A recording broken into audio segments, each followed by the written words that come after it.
I think let me discuss about the examination which will commence in July. Originally, the exams were planned in May 21.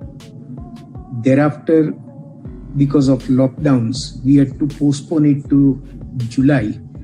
And for intermediate and final, the exams are scheduled to commence from 5th July. Now, a student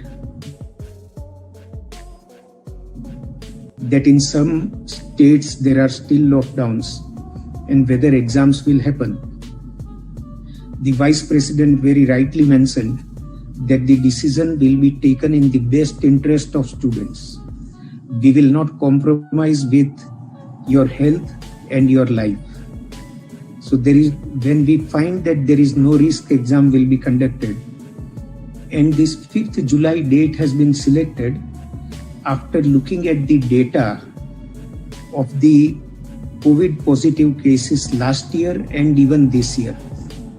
Kanpur IIT has published today, on the basis of data analytics, how many cases will be positive around 5th of July.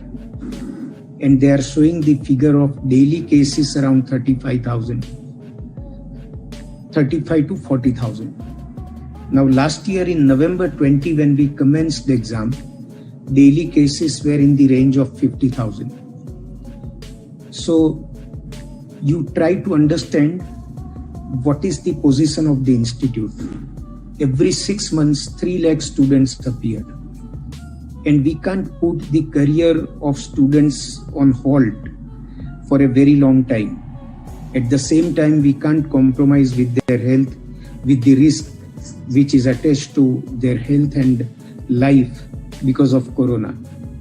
So we are making a thorough survey and we are keeping eye on what is happening. As Vice President mentioned, exams will certainly be held from 5th July if the conditions are very conducive. But if at all the conditions do not improve, then we have several options for conducting exam, either to postpone or conduct in some areas, postpone in some areas, and the examination committee will take right decision at right time.